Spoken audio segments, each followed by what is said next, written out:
Diselingkuhin nangis? Tentu tidak.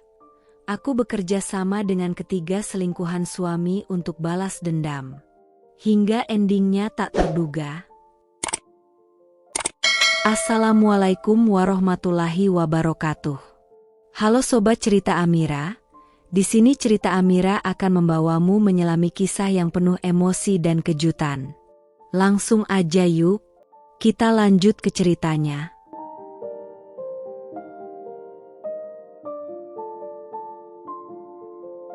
Malam mulai larut. Jarum jam di dinding telah melewati angka 11, tapi suara deru mobil Rian belum juga terdengar di halaman rumah. Di ruang tamu yang temaram, Clara duduk di sofa dengan tubuh berselimut cardigan tebal, matanya terus menatap layar ponsel. Tidak ada pesan, tidak ada panggilan, tidak ada tanda-tanda dari suaminya. Dulu, 10 menit saja Rian telat pulang, ia akan mengirim pesan, menelpon, bahkan kadang mengirim voice note dengan nada cemas, takut Clara khawatir. Tapi sekarang, semuanya berubah. Pintu akhirnya terbuka. Clara menoleh cepat, jantungnya sedikit berdegup. Entah karena lega, atau karena rasa was-was yang sudah berhari-hari mengendap di dalam dadanya. Rian masuk.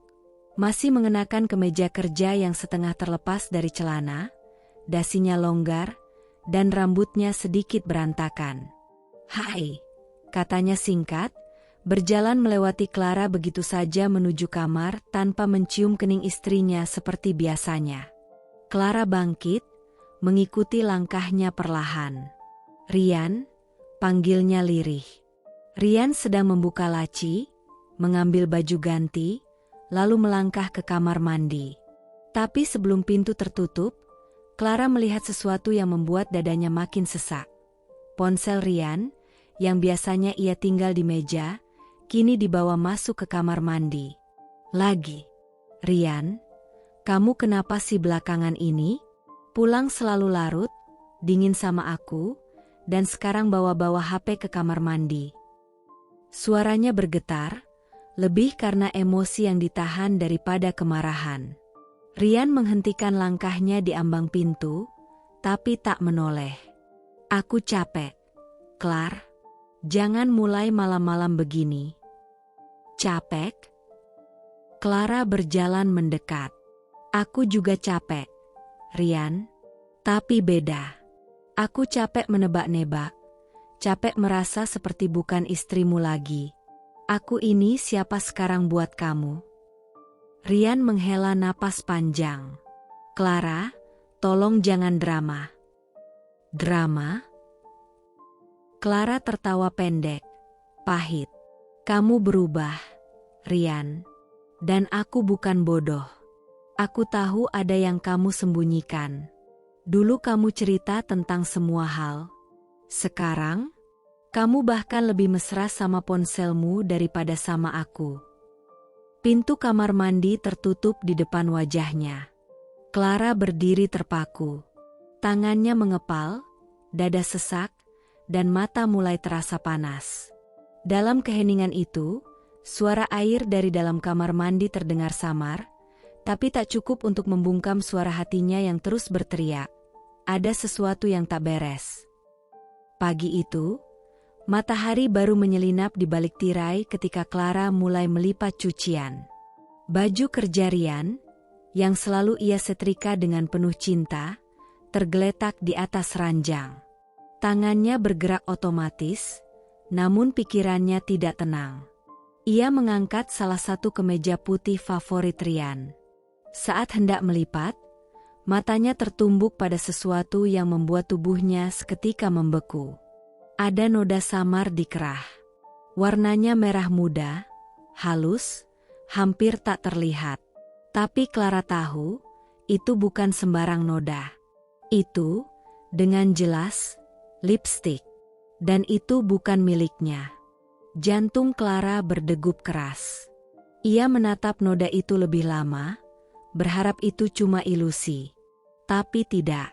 Itu nyata. Begitu pula dengan kenyataan pahit yang perlahan menyeruak ke permukaan. Dengan napas bergetar, Clara mencium bagian kerah itu.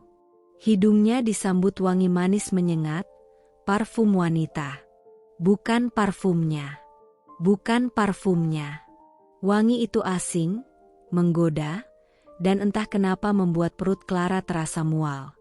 Ia duduk di tepi ranjang, menatap ke meja itu seolah sedang menatap bukti pengkhianatan. Tangannya gemetar. Dadanya sesak. Ya Tuhan, bisiknya.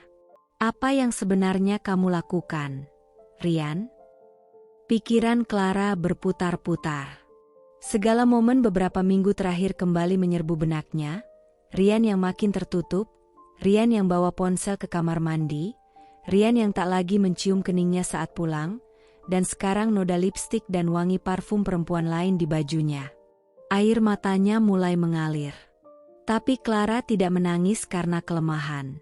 Ia menangis karena luka yang mulai mengakar. Luka yang belum terucap, tapi terasa nyata. Suara pintu depan terdengar. Ryan pulang lebih awal hari ini. Clara buru-buru menyeka air matanya dan menyembunyikan kemeja itu di bawah tumpukan cucian bersih. Ryan muncul di ambang pintu, tersenyum tipis. Kamu belum mandi? Clara menatapnya datar. Belum, baru kelarin setrikaan. Oh, oke. Ryan melepaskan sepatu, lalu meletakkan tas kerjanya. Clara berdiri, mendekatinya. Kamu pakai parfum baru? Ryan terdiam sepersekian detik sebelum menjawab.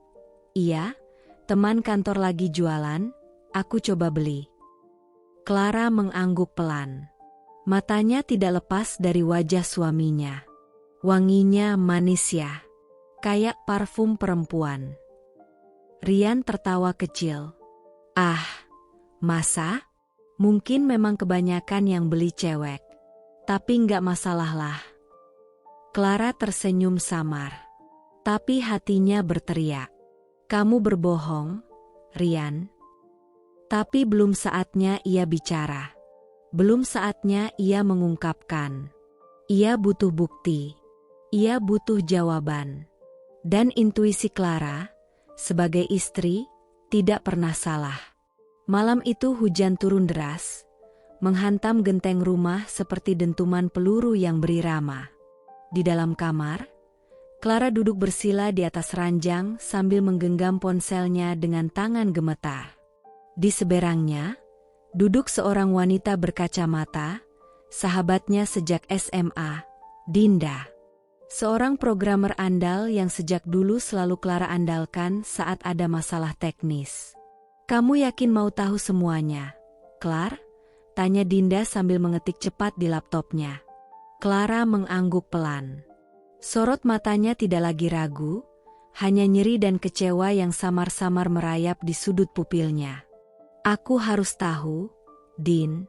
Aku udah capek hidup dalam kecurigaan. Dinda menghela napas. Oke, ini nggak butuh waktu lama. Tapi setelah ini, kamu nggak bisa pura-pura nggak tahu lagi. Beberapa menit kemudian, suara notifikasi pelan terdengar.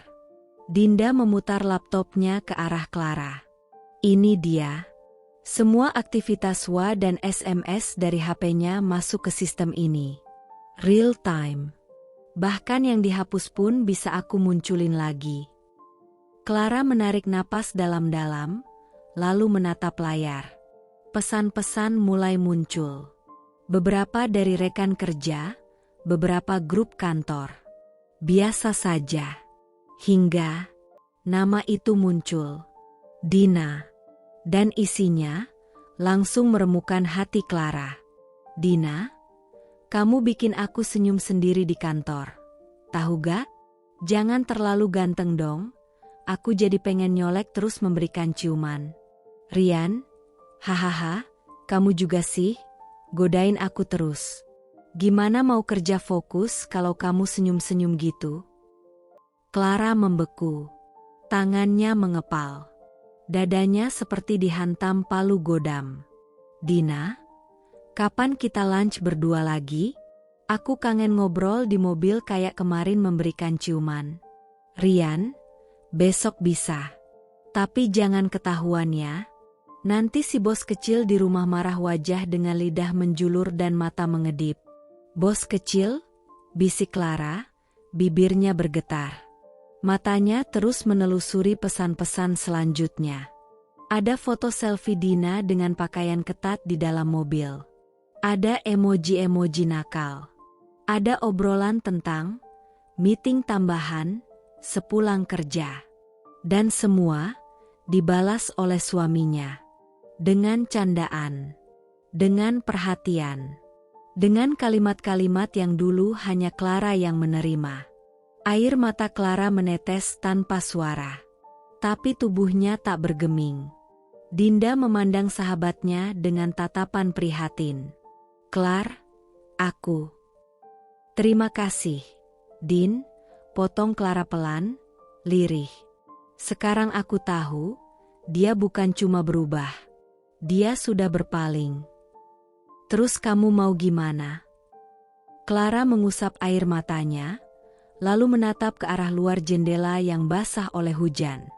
Suaranya pelan, namun tegas. Aku nggak akan gegabah. Aku akan tetap tenang. Tapi dia harus tahu, aku bukan perempuan bodoh yang bisa dia permainkan diam-diam. Angin sore berhembus dingin, menusuk tulang.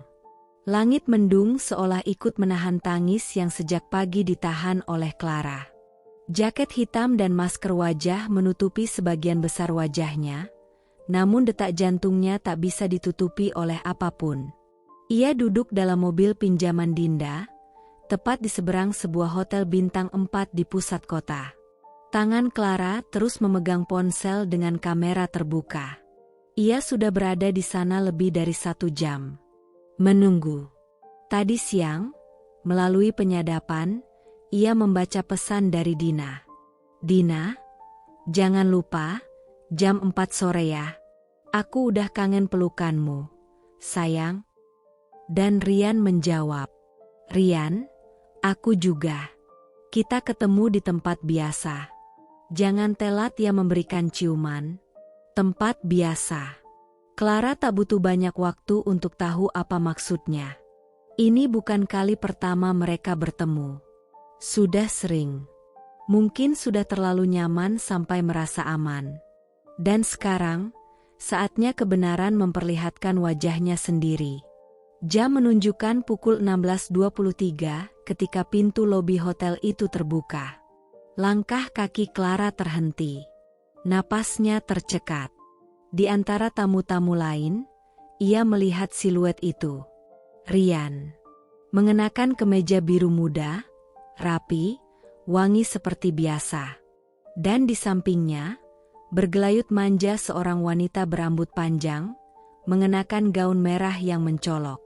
Tersenyum. Tertawa. Tangan mereka saling menggenggam. Dina. Clara tak bergerak. Tangannya terangkat. Ponsel pun diarahkan dengan gemetar. Ia menahan napas saat menekan tombol shutter. Sekali. 2 kali. Lalu sekali lagi, saat Rian merangkul pinggang Dina dan mencium puncak kepalanya. Klik. Clara ingin berlari. Ingin berteriak. Ingin menghampiri dan menampar keduanya di tengah keramaian. Tapi ia tak melakukannya. Tidak hari ini. Ia hanya menatap mereka, dari balik kaca mobil, dari balik topeng kesabaran yang nyaris retak. Matanya basah, tapi tidak menangis. Dada sesak, tapi tidak meledak. Ketika Rian dan Dina masuk ke mobil mereka dan pergi, Clara masih diam di tempatnya. Ia menunduk, menatap galeri foto-foto yang barusan ia ambil. Bukti. Bukti bahwa perasaannya selama ini bukan sekadar curiga. Bukti bahwa suaminya bukan lagi miliknya. Beberapa detik kemudian, ponselnya bergetar. Sebuah pesan masuk dari Rian. Rian, sayang, maaf hari ini pulang agak malam. Ada rapat dadakan sama klien penting. Clara tersenyum. Senyum getir yang terasa seperti luka baru di atas luka lama. Ia membalas singkat. Clara, iya. Hati-hati di jalan. Lalu ia matikan ponselnya. Menatap keluar jendela mobil. Langit perlahan menggelap. Tapi dalam diri Clara, sesuatu justru menyala. Bukan dendam. Bukan amarah.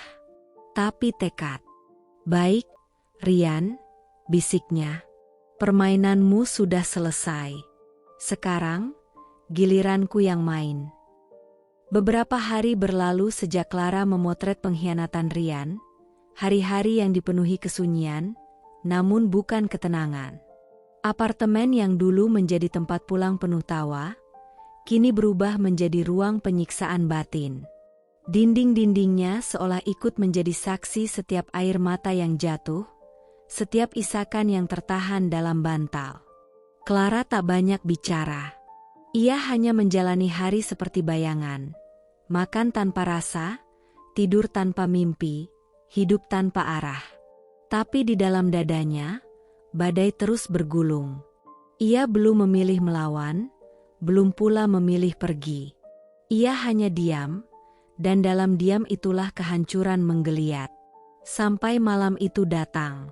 Bunyi notifikasi ponsel memecah kesunyian seperti petir yang menyambar di tengah ladang kering. Clara terlonjak dari sofa. Jantungnya langsung berdegup tak karuan. Sebuah pesan. Dari nomor tak dikenal. Hanya satu baris. Sayang, aku rindu hati merah 2 api. Pengirim, Melissa. Clara terpaku. Matanya membesar, mulutnya terbuka tanpa suara. Ia membaca pesan itu sekali, lalu 2 kali, lalu 3. Tangannya mulai gemetar hebat. Ia merasa seperti dicekik oleh kenyataan yang datang tanpa permisi. Bukan Dina. Ini wanita lain. Lain lagi, ia mencium aroma kehancuran yang lebih pekat. Seolah luka yang belum sempat mengering kini dikoyak lagi oleh tangan tak terlihat. Melissa. Siapa dia? Sejak kapan? Sudah berapa lama? Berapa banyak? Bayangan demi bayangan muncul di kepalanya. Wajah-wajah samar yang pernah ia lihat dari pantulan layar ponsel Rian. Dulu, Clara menganggap itu hanya rekan kerja, mungkin klien, mungkin sepupu jauh. Tapi sekarang, potongan-potongan itu menyatu.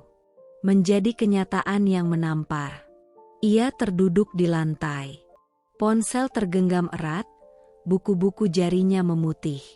Tangisnya pecah, bukan pelan, bukan lirih, tapi sesenggukan yang memuakan. Air mata mengalir deras, menghapus sisa-sisa harapan yang tadi siang masih bertahan di sudut hatinya. Revan. Suara itu nyaris tak terdengar, tapi bergetar menyayat. Kenapa? Kenapa kamu tega? Ia ingin marah, ingin melempar ponsel itu ke dinding, ingin menjerit. Tapi tubuhnya lumpuh. Hatinya terlalu lelah untuk melawan. Rian tidak hanya selingkuh. Ia berbohong tentang semuanya.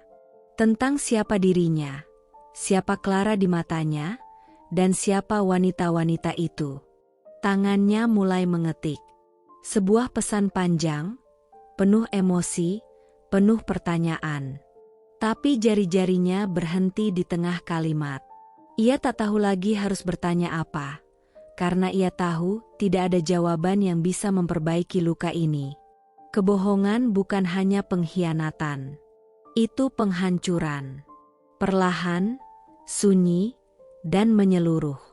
Dengan tubuh gemetar, Clara bangkit. Ia berjalan ke cermin, menatap pantulan wajahnya sendiri, mata sembab, pipi basah, rambut berantakan. Kamu pantas bahagia, Clara, bisiknya pada bayangan dirinya. Suaranya masih lirih, tapi mengandung percikan tekad kecil yang belum mati. Dan kebahagiaan itu jelas bukan bersamanya lagi. Setelah luka demi luka menggores hatinya, Clara tahu satu hal pasti. Ia tak bisa hanya menangis. Tidak lagi.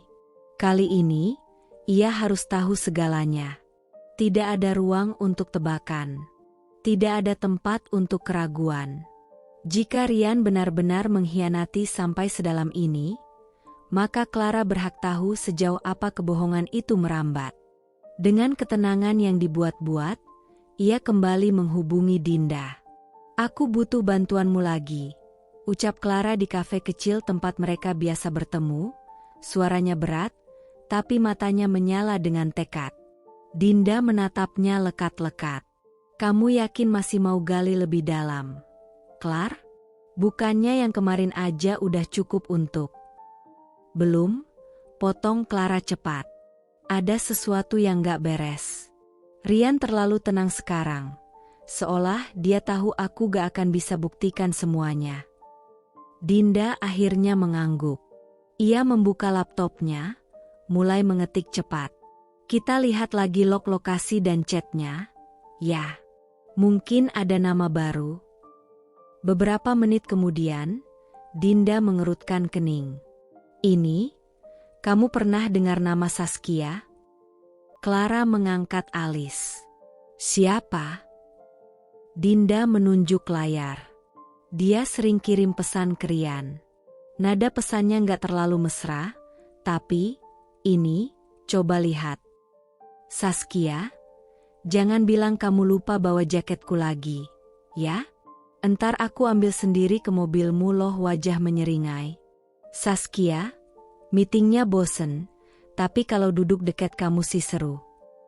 Napas Clara tercekat. Hatinya mendadak berdebar tak karuan. "Saskia? Siapa dia? Aku cari tahu di LinkedIn," gumam Dinda sambil berselancar cepat. "Ini dia. Fresh graduate, masuk ke kantor Ryan 2 bulan lalu sebagai junior analis." Clara memejamkan mata. "Jadi, sekarang bahkan anak baru pun dia dekati?"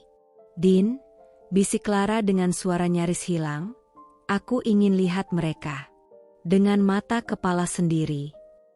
Sore itu, Clara duduk di dalam mobilnya, diparkir tak jauh dari gedung kantor Ryan. Ia mengenakan hoodie hitam dan topi, wajahnya tersembunyi di balik kaca film gelap. Tangannya memegang kamera kecil, pemberian Dinda. Waktu menunjukkan pukul 5:10. Pegawai kantor mulai keluar satu persatu. Clara menahan napas, menatap lekat-lekat pintu lobi. Beberapa menit kemudian, matanya menangkap sosok Ryan, berjalan cepat sambil menatap ponsel. Di belakangnya, seorang wanita muda mengejar. Rambut panjang, riasan tipis, mengenakan blus putih dan celana bahan hitam. "Saskia." Ia tertawa kecil sambil menepuk lengan Ryan. Lelaki itu menoleh, tersenyum. Senyum yang sama. Senyum yang pernah Clara pikir hanya miliknya. Keduanya berjalan ke arah parkiran basement. Clara menyalakan kamera. Klik, klik, klik. Mereka berhenti di samping mobil Ryan. Saskia membuka pintu depan, lalu tanpa malu-malu duduk di kursi penumpang. Ryan masuk dari sisi lain. Beberapa detik, mobil tidak menyala. Tapi tubuh mereka tampak bergerak. Clara tak kuat lagi menatap. Air matanya kembali tumpah. Tapi kali ini bukan karena hancur. Kali ini, karena keyakinan. Tidak ada lagi ruang untuk ragu. Tidak ada lagi alasan untuk bertahan. Ryan bukan hanya mengkhianati. Ia mempermainkan semuanya. Cinta, kepercayaan, rumah tangga. Clara menatap layar kamera di tangannya. Bukti yang lain. Nama yang lain. Luka yang lain. Dan ia tahu, bab berikutnya bukan tentang pengkhianatan lagi, tapi tentang pembalasan. Malam itu, hujan turun seperti mengguyur amarah langit. Petir menyambar di kejauhan, dan di dalam kamar yang remang, Clara duduk sendirian di lantai, bersandar pada ranjang yang dingin. Di sekelilingnya, foto-foto hasil pengintaian berserakan, wajah Rian dan Dina yang sedang berpelukan, pesan-pesan dari Melisa, tangkapan layar obrolan menggoda dengan Saskia. Bukti-bukti yang selama ini ia kumpulkan. Bukti bahwa cinta yang ia pelihara dengan setia, telah diinjak-injak tanpa ampun. Tangisnya sudah pecah sejak 2 jam lalu. Tapi sekarang, isaknya mulai mereda. Yang tersisa hanyalah tubuh lelah, mata sembab, dan hati yang kosong. "Apa kurangku, Tuhan?" bisiknya di antara sesak napas. "Apa aku terlalu baik? Terlalu percaya?" Tangan Clara menyentuh dada, mencoba menenangkan degup jantung yang tak karuan. Tapi tidak ada yang bisa menenangkan saat hati sudah hancur dalam bentuk paling menyakitkan. Dikhianati oleh orang yang paling kau percaya. Ia teringat saat Rian melamar dulu, bersumpah tak akan pernah membuatnya menangis. "Aku akan jadi rumahmu, tempatmu pulang." Nyatanya, Rian berubah menjadi badai. Menghempas, merusak, lalu meninggalkannya dalam puing. Clara menunduk. Air mata kembali jatuh. Tapi, hanya sesaat. Perlahan, ia mengangkat wajahnya. Matanya masih basah, tapi sorotnya berubah. Kali ini bukan lagi kosong. Bukan hancur. Tapi menyala, dengan luka yang telah berubah wujud menjadi api. Ia bangkit, menghapus air matanya dengan telapak tangan, mengambil tumpukan bukti yang berserakan, lalu menatanya rapi ke dalam map hitam. Langkahnya terhuyung, tapi penuh tujuan. Clara berjalan ke depan cermin, menatap pantulan dirinya, mata sembab, wajah pucat, tapi ada sesuatu yang tumbuh di sana. Sebuah ketegasan. Sebuah kekuatan yang selama ini tersembunyi di balik kesabaran. "Kamu sudah menangis cukup lama, Clar," bisiknya kepada diri sendiri. Sekarang giliran dia yang akan menangis. Ia membuka laptop, menulis satu demi satu rencana. Ia tidak akan membuat keributan, tidak akan berteriak di depan umum, tidak akan menampar Dina, Melisa, atau Saskia. Itu terlalu murah. Tidak. Dendam Clara bukan tentang teriakan, tapi tentang perhitungan. Dan balas dendam yang paling manis adalah saat mereka melihatnya berdiri jauh lebih tinggi dari yang pernah mereka injak. Sebuah kafe tersembunyi di sudut kota. Interiornya tenang, dengan lampu-lampu temaram dan alunan musik jazz yang samar. Clara duduk di pojok ruangan, mengenakan blus hitam sederhana dan coat panjang yang menutupi sebagian wajahnya. Di depannya, 2 cangkir kopi tersaji. Yang satu masih kosong. Hatinya berdebar, bukan karena takut, tapi karena tahu, pertaruhan hari ini besar. Tapi Clara telah berjanji pada dirinya sendiri, tidak akan ada emosi yang meledak. Hanya kebenaran dan perhitungan. Beberapa menit kemudian, seorang wanita muncul di pintu masuk. Wajahnya cantik, rambutnya disisir rapi, dan sorot matanya curiga. Dina. Ia berjalan dengan langkah cepat dan langsung duduk di kursi depan Clara tanpa basa-basi. "Apa maksud kamu ngajak aku ketemuan kayak gini?" Suaranya tajam. Clara mengangkat alis sedikit, tetap tenang. "Terima kasih sudah datang. Aku tahu kamu pasti penasaran kenapa aku minta ketemu secara diam-diam." Dina menyilangkan tangan. "Langsung aja. Aku gak ada waktu banyak." Clara mengambil amplop dari dalam tasnya, lalu meletakkannya di atas meja. Dengan pelan, ia mendorongnya ke arah Dina. "Buka." Dan baca pelan-pelan. Dina menatapnya dengan bingung, lalu meraih amplop itu. Ia membuka isinya, sejumlah foto dan tangkapan layar. Butuh waktu beberapa detik sebelum wajah cantiknya mulai berubah. Foto-foto itu menampilkan Rian. Bersama Melisa. Bersama Saskia. Bersama Dina sendiri. Satu demi satu. Detail. Tak terbantahkan. Lalu tangkapan layar percakapan. Kalimat-kalimat manis yang ternyata bukan hanya ia yang menerima. Aku kangen ciumanmu, Mel. Kamu bikin kerjaanku lebih ringan, Din. Saskia, jangan genit dong di kantor, nanti ketahuan. Wajah dengan lidah menjulur dan mata mengedip. Dina menegang. Tangannya gemetar saat membaca. Wajahnya memucat, bibirnya menganga tanpa suara. Dia bilang, aku satu-satunya, gumamnya lirih. Dia bilang dia serius sama aku. Clara menatapnya tanpa belas kasihan, namun tidak dengan kebencian. Dia bilang itu ke semua orang. Dina, bahkan mungkin masih ada nama lain yang belum aku temukan. Dina mendongak, menatap Clara dengan mata merah. Tapi bukan karena marah padanya, melainkan karena hatinya juga baru saja pecah. Kenapa kamu tunjukin ini ke aku? Mau ngehina aku?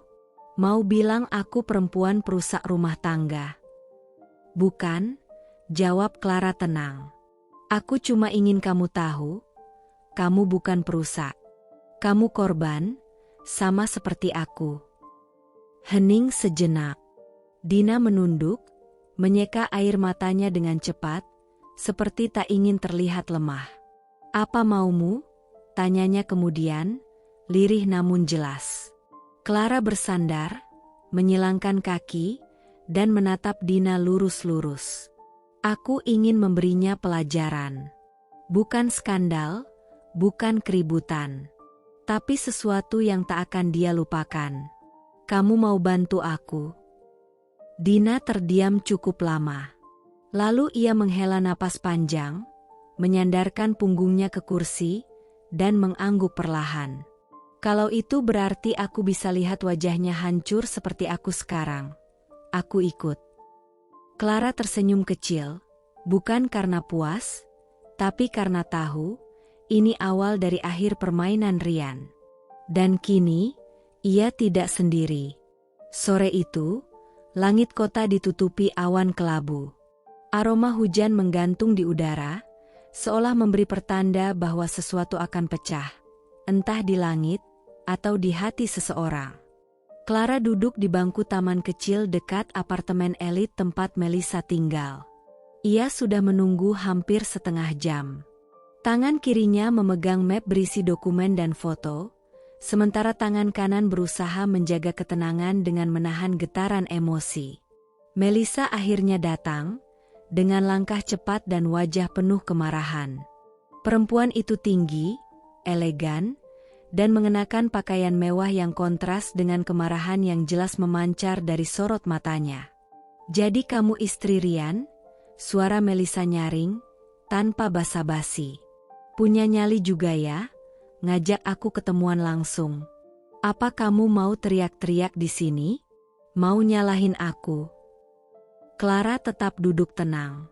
Bukan itu tujuan aku. Oh ya? Lalu apa? Mau pamer kalau kamu pemenangnya?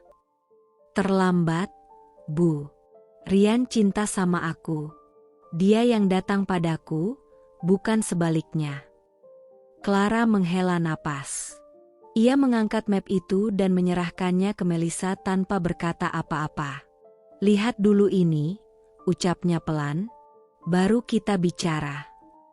Melisa menyambar map itu dengan ekspresi sinis, lalu mulai membuka lembar demi lembar foto.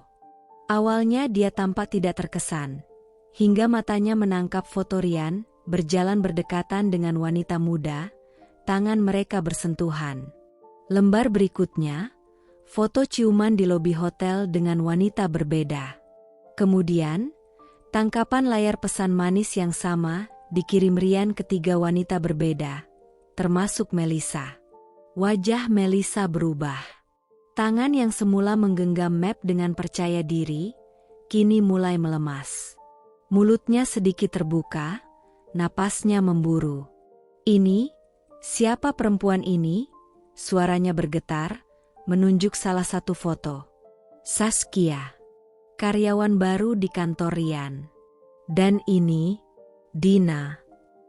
Clara menunjuk satu lagi. Mereka juga mengira Rian mencintai mereka. Melissa tertawa pendek, tawa getir yang lebih mirip dengan tangis yang gagal keluar. Jadi aku cuma satu dari banyak? Suaranya pelan, hampir tak terdengar. Dia bilang dia cinta aku. Bilang mau pisah dari kamu demi aku. Katanya aku istimewa.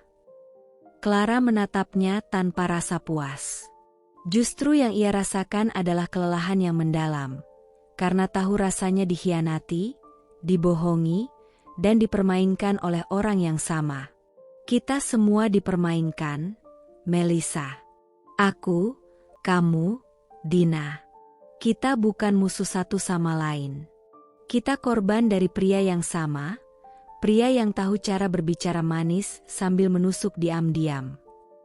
Melissa menutup map itu perlahan. Wajahnya keras, tapi matanya basah. Ia menarik napas panjang, mengembuskan berat. Lalu, duduk di samping Clara. Dan kamu ngajak aku ketemu bukan buat berantem, tapi buat balas? Clara menoleh ke arahnya. Bukan hanya balas, tapi memberi pelajaran yang tidak akan dia lupakan seumur hidupnya. Hening sejenak. Lalu, untuk pertama kalinya, Melissa tersenyum. Senyum tipis penuh luka. Kalau gitu, katanya, aku mau ikut. Biar dia tahu rasanya dibohongi. Dan aku mau lihat dengan mata kepala sendiri, wajahnya waktu semua topeng itu jatuh. Clara mengangguk pelan. 3 perempuan. 1 tujuan.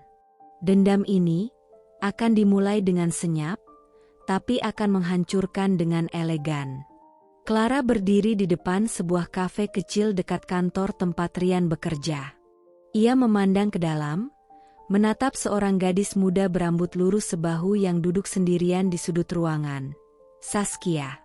Masih terlalu muda untuk beban sebesar ini.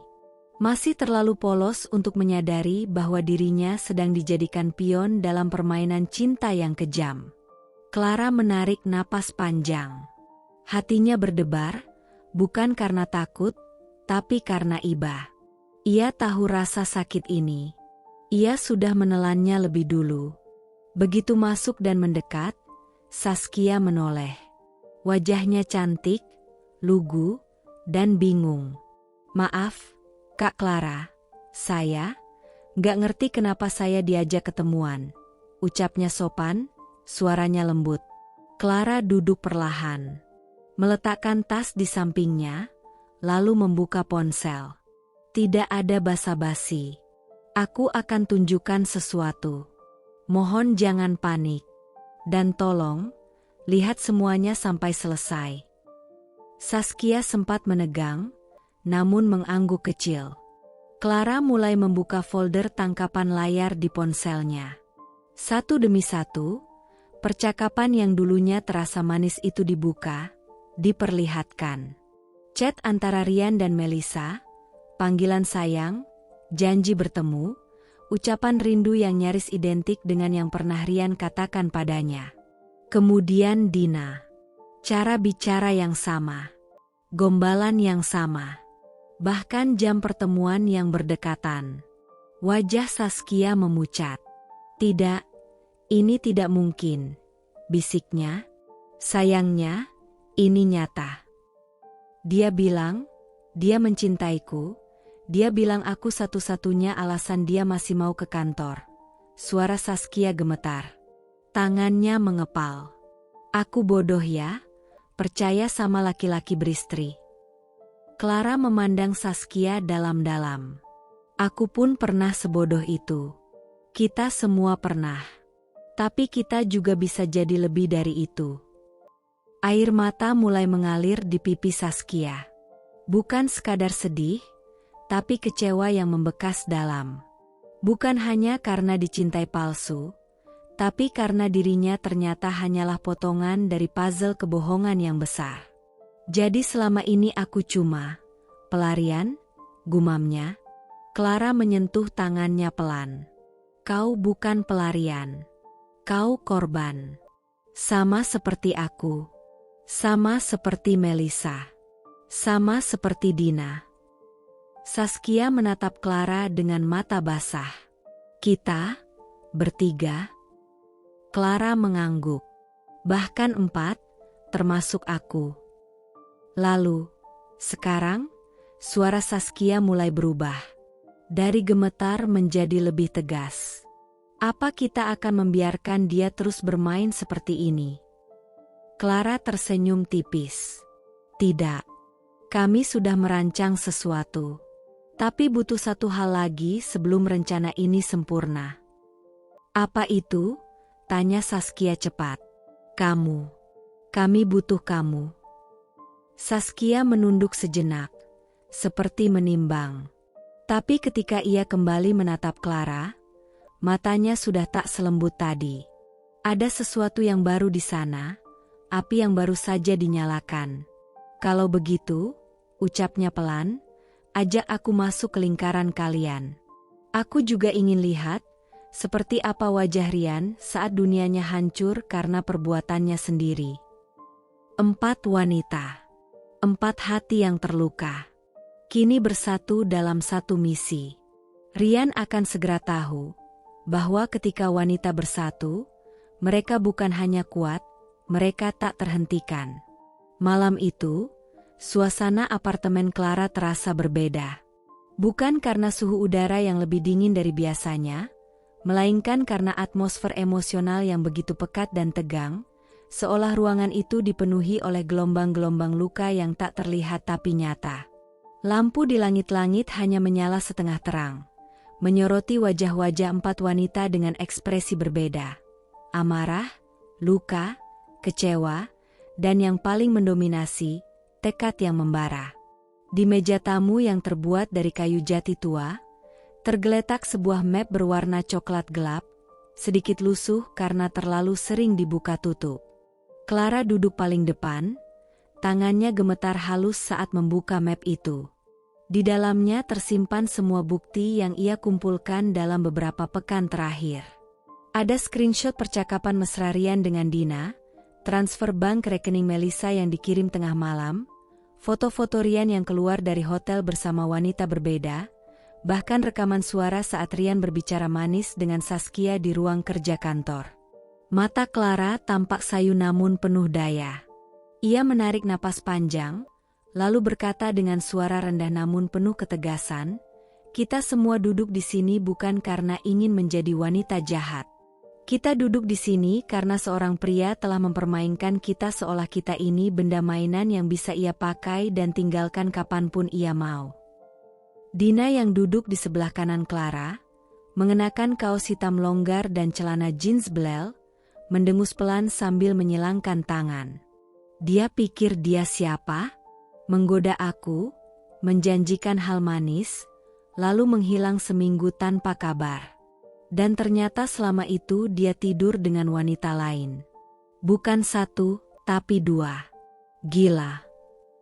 Melissa, yang tampak paling glamor di antara mereka, mengenakan dress hijau tua dengan rambut diikat rapi, menyandarkan tubuh ke sofa sambil memutar-mutar ponselnya.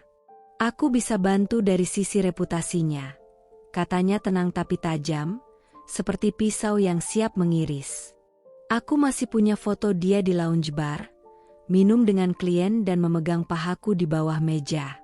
Jika itu tersebar di akun gosip korporat, bukan cuma namanya yang rusak, kantornya bisa goyah juga."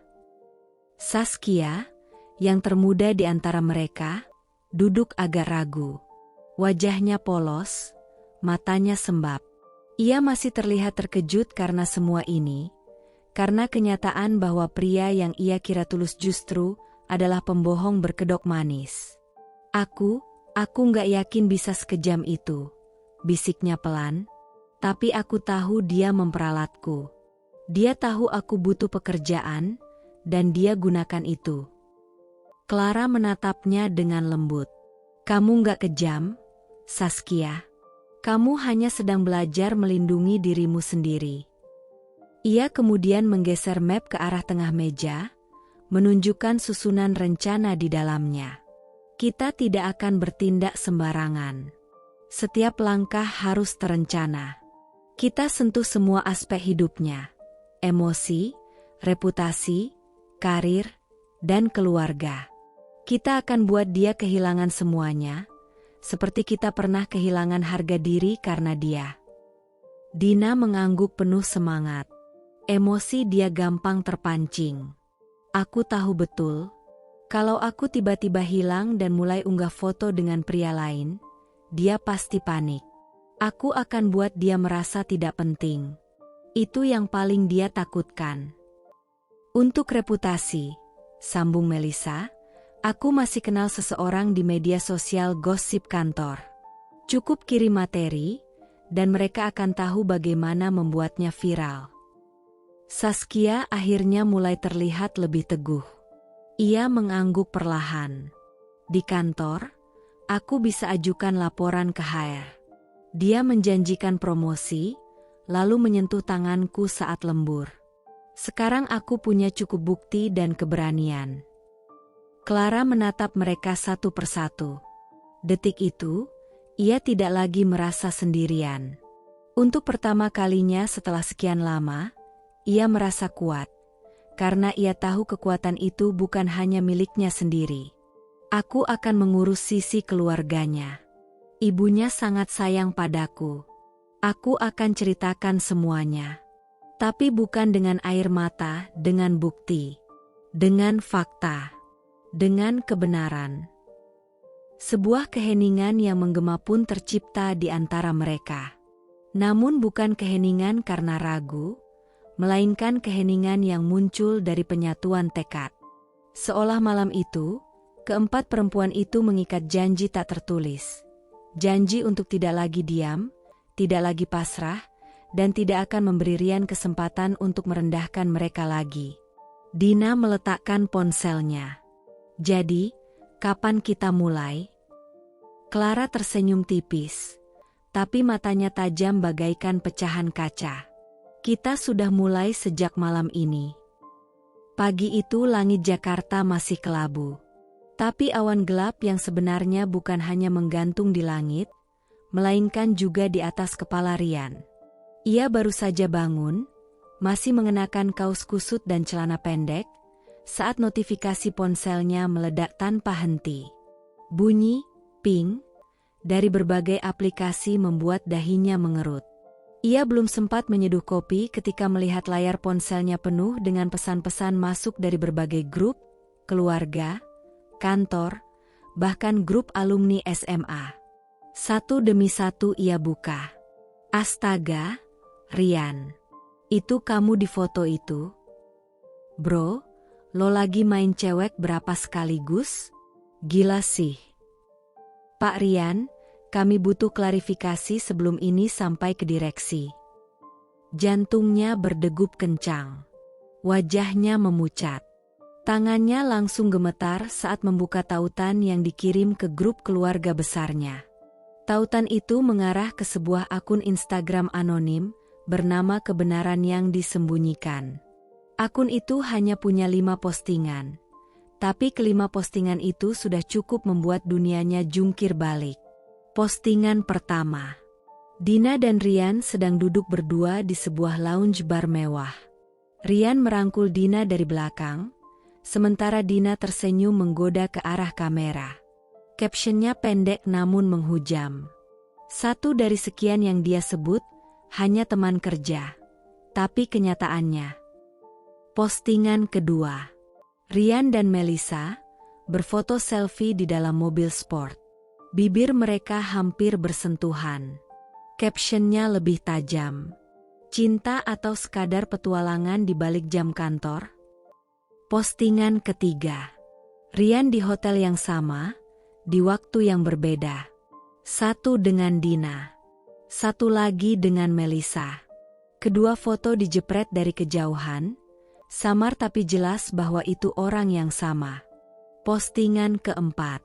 Kolase tangkapan layar percakapan, berisi rayuan dan janji manis Rian pada masing-masing wanita. Waktu dan tanggalnya berbeda, tapi kalimatnya nyaris identik. Postingan kelima. Sebuah pesan yang ditujukan pada publik. Jika seseorang bisa membohongi 3 hati sekaligus, apa ia pantas dipercaya memimpin sebuah perusahaan atau keluarga? Rian terduduk di sofa, wajahnya pucat pasi. Gila, siapa yang sebarin ini? Gumamnya panik. Ia mencoba menelepon Dina. Tak diangkat. Ia telepon Melisa. Ditolak. Bahkan Saskia yang biasanya menyapanya pagi-pagi lewat pesan, kini diam. Sunyi. Di sisi lain kota, Clara menatap layar laptopnya sambil menyesap kopi hitam. Wajahnya tenang, namun matanya bersinar tajam seperti bara. Di layar, ia melihat bagaimana akun kebenaran yang disembunyikan mulai viral. Orang-orang membagikan postingannya ke story, banyak yang berspekulasi, banyak pula yang mengutuk tindakan Rian. Ia tidak memberi komentar, tidak menyukai postingannya sendiri. Ia hanya menonton. Di sisi lain pula, Dina duduk di balkon apartemennya dengan ponsel di tangan. Ia membuka DM satu persatu, membaca reaksi orang-orang yang dulu mengenalnya hanya sebagai teman dekat Pak Rian. Ia tersenyum kecil saat melihat komentar salah satu netizen. Fix playboy kelas atas. Tapi keren sih cewek-cewek ini bersatu.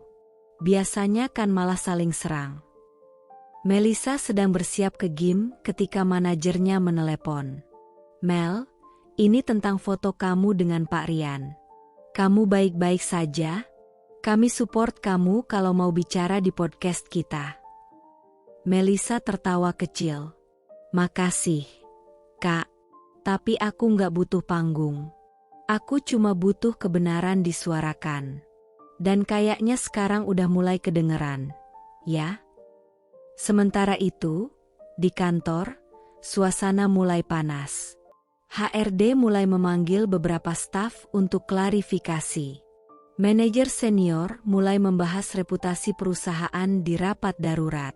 Rian? Ia belum muncul. Ia masih terduduk di sofa rumahnya, menyaksikan seluruh dunianya mulai terbakar. Dan itu baru langkah pertama. Suasana kantor tempat Rian bekerja berubah drastis.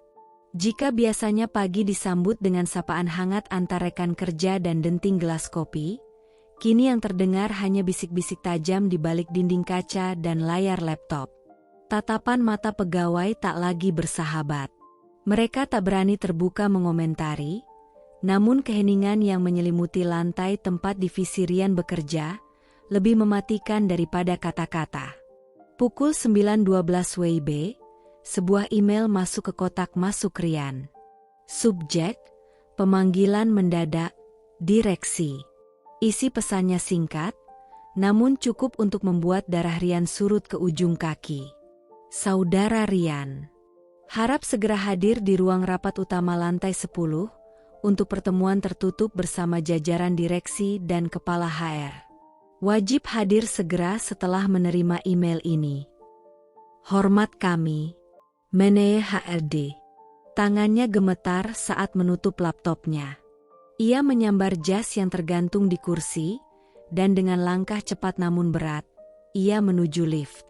Di sepanjang lorong, bisikan karyawan terasa menusuk.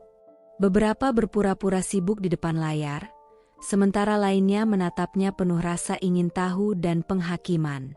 Di ruang rapat lantai 10, 4 orang telah menunggunya. 2 di antaranya adalah jajaran direksi tertinggi. Di ujung meja duduk Bu Fania, kepala HR yang dikenal tegas dan tak mengenal ampun dalam urusan etika kerja. Silakan duduk, Pak Rian, ucapnya datar, tak ada basa-basi. Rian duduk. Ia mencoba tersenyum kecil, namun gugup tak bisa disembunyikan. Pak Bram, Direktur Operasional, membuka rapat. Kami sudah menerima laporan, bukti digital, dan sejumlah komplain, baik dari internal maupun eksternal. Termasuk dari klien kita di Singapura dan Jepang. Apa Anda tahu yang kami bicarakan, Rian? Rian menelan ludah. Saya bisa jelaskan. Itu semua kesalahpahaman. Itu urusan pribadi saya. Urusan pribadi? Sahut Bu Fania, menyela dengan cepat. Kalau urusan pribadi Anda tidak merembet ke reputasi perusahaan, kami tidak akan duduk di sini membahasnya. Tapi kenyataannya, sekarang klien mempertanyakan integritas manajemen kita. Ada pertanyaan, jika yang memimpin proyek saja tak bisa menjaga moral, bagaimana kami percaya pada hasil kerja tim Anda? Begitu kata salah satu klien. Rian mulai panik. Bu, saya mohon, jangan ambil kesimpulan dari apa yang tersebar. Itu akun anonim, tidak bisa dipastikan validitasnya. Pak Bram melempar setumpuk kertas ke meja. Cetakan dari akun Instagram kebenaran yang disembunyikan. Kami sudah verifikasi foto-foto ini. Lokasi, waktu, dan isi pesan yang cocok dengan data perjalanan bisnis Anda. Ada jejak bukti yang mengarah kuat bahwa Anda memang menjalin hubungan personal dengan setidaknya 2 bawahan dan 1 orang dari vendor rekanan. Suasana mendadak sunyi. Dan, lanjut Bu Fania pelan tapi dingin, kami juga menerima laporan internal tentang potensi konflik kepentingan serta pelanggaran kode etik perusahaan. Laporan internal? Rian mengerutkan kening. Siapa yang melapor? Tidak bisa kami sebutkan, jawab Bu Fania tegas. Tapi yang jelas, laporan itu disertai bukti. Dan jika hasil investigasi sementara ini terbukti benar, maka konsekuensinya jelas, pemberhentian dengan tidak hormat. Jantung Rian terasa meledak. Napasnya mulai berat. Ia ingin membantah, ingin membela diri, tapi semua yang terjadi terasa seperti tsunami yang terlalu besar untuk ia tahan sendirian. Berikan kami alasan, Rian, kata Pak Bram lebih pelan. Berikan kami satu alasan kenapa Anda masih pantas duduk di kursi itu. Rian tak menjawab. Ia hanya menunduk, jari-jarinya mencengkram tepi meja dengan erat, seolah berharap semuanya hanyalah mimpi buruk yang bisa segera ia bangun darinya. Di luar ruangan, Clara duduk di dalam mobilnya yang terparkir tak jauh dari gedung kantor Rian. Ia memegang ponselnya, melihat perkembangan media sosial dan pesan-pesan dari Dina dan Melissa. Pesan dari Dina. Semuanya berjalan sesuai rencana. Dia dipanggil HRD tadi pagi. Aku rasa waktunya semakin dekat. Pesan dari Melissa. Karma itu datang dengan sepatu hak tinggi, Clara. Dan aku senang jadi salah satu yang memakainya. Clara membalas dengan satu kalimat. Ini baru permulaan. Belum saatnya kita berhenti. Hari itu, langit Jakarta tampak kelabu. Bukan karena hujan, tapi karena badai yang akan segera meledak di ruang sidang. Clara berdiri di depan gedung pengadilan agama dengan setelan blazer hitam tegas dan wajah yang dingin. Di tangannya ada map tebal berisi dokumen. Tidak ada lagi isak, tidak ada lagi mata sembab. Yang tersisa hanyalah ketegasan seorang perempuan yang tak lagi ingin menjadi korban. Ia melangkah masuk, langkahnya mantap. Di sebelahnya, seorang pengacara wanita bernama Ratna mengikuti dari belakang. Matanya tajam, penuh pengalaman. Kita akan tuntut semuanya, Clara. Hak asuh, pembagian harta, bahkan kerugian psikis. Kau sudah cukup sabar, ujar Ratna saat mereka duduk menunggu giliran di ruang sidang. Clara mengangguk. Aku ingin dia merasakan bagaimana rasanya kehilangan. Bukan hanya istri, tapi segalanya yang pernah ia banggakan. Tak lama, pintu ruang sidang terbuka. Nomor perkara 287/2025, Clara Melati binti Surya melawan Rian Arya Pratama bin Hashim, panggil petugas dengan suara lantang. Di dalam ruang sidang, Rian sudah lebih dulu duduk. Wajahnya kusut. Jasnya lusuh. Tak serapi biasanya. Ia menoleh saat Clara masuk, seolah tak percaya istrinya yang lembut itu kini berubah menjadi sosok yang dingin, nyaris asing. Clara tak menyapa, bahkan tak memandangnya. Ia duduk dengan tenang, membuka map, dan menyerahkan berkas gugatan ke hadapan majelis hakim. Hakim membuka sidang. Saudari Clara, Anda menggugat cerai atas dasar apa? Ratna mewakili. Yang mulia, kami menggugat cerai dengan alasan adanya pengkhianatan dalam rumah tangga secara berulang.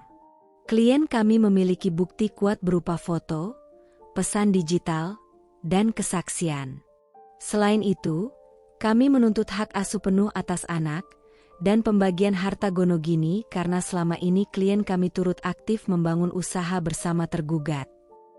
Rian spontan menyela, Clara, ini tidak perlu sejauh ini. Kita bisa bicara baik-baik di rumah, jangan bawa-bawa pengadilan. Clara akhirnya menoleh. Tatapannya menusuk tajam. Bicara baik-baik? Setelah kau membawa 3 wanita berbeda ke belakangku, di rumah yang kita bangun bersama? Setelah aku melihat dengan mata kepalaku sendiri, kau keluar dari hotel bersama perempuan yang lebih muda dari adikmu.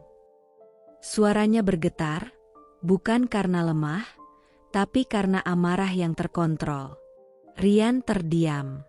Hakim memberi isyarat agar ia duduk kembali. Dan kau pikir aku akan menyerahkan anakku padamu?